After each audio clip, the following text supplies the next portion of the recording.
नमस्कार मंडळी, 100 air fryer रेसिपीजमध्ये तुमच्या सर्वांचं मनापासून स्वागत.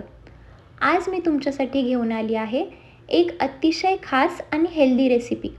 आपल्या सगळ्यांनाच मधल्या वेळेत काहीतरी कुरकुरीत खायला आवडतं, पण तेलकट नको असतं. म्हणून आज मी बनवले आहेत एकदम क्रिस्पी आणि कुरकुरीत बनाना चिप्स. हे चिप्स मी तळलेले नाहीत बरं का, तर चक्क एअर फ्रायरमध्ये बनवले आहेत. मला चिप्स तर खायचे होते, पण बाहेर मार्केटमध्ये कच्ची केळी कुठेच मिळेनात. शेवटी मी सकाळी 10 वाजता ब्लिंकिटवरून ऑर्डर केली आणि फक्त 14 रुपयामध्ये मला 2 छोटी छान केळी मिळाली. जेव्हा आपल्याला काहीतरी मनापासून बनवायचं असतं ना, तेव्हा असे ऑनलाईन ऑप्शन खरंच खूप मदतीचे ठरतात. चला तर मग रेसिपीला सुरुवात करूया. सगळ्यात आधी मी ही केळी स्वच्छ धुवून घेतली. त्यानंतर त्याची साल काढून घेतली. अगदी पातळ गोल काप करून घेतले. केळीचे काप जितके पातळ असतील तितके ते जास्त कुरकुरीत होतात, हे लक्षात ठेवा. आता इथे एक महत्त्वाची टीप सांगते. एका बाउलमध्ये पाणी घ्या. त्यात थोडी हळद टाका. हे काप त्या हळदीच्या पाण्यात 10 मिनिटासाठी भिजत घाला. हळदीमुळे चिप्सला छान पिवळा धम्मक रंग येतो. ते दिसायलाही अगदी बाजारात मिळतात तसे वाटतात.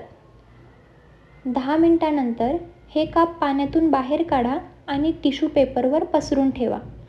हे काप एकदम नीट कोरडे करणं खूप गरजेचं आहे, कारण जर त्यात थोडाही ओलावा राहिला तर चिप्स मऊ पडू शकतात.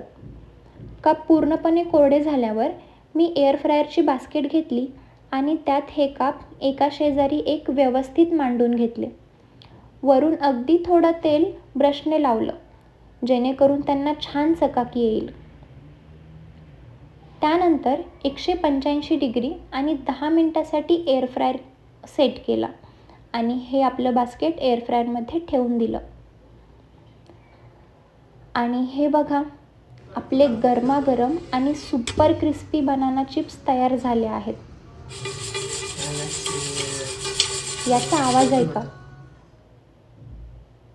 आहे की नाही एकदम बाहेरच्या सारखा आवाज.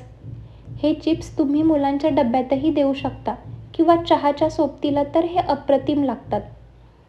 याच्यामध्ये मी वरून थोडा पेरी पेरी मसाला आणि मीठ घालून घेतलं आणि बाउलवर झाकण ठेवून छान हलवून घेतलं, जेणेकरून तो मसाला सगळीकडे व्यवस्थित लागेल.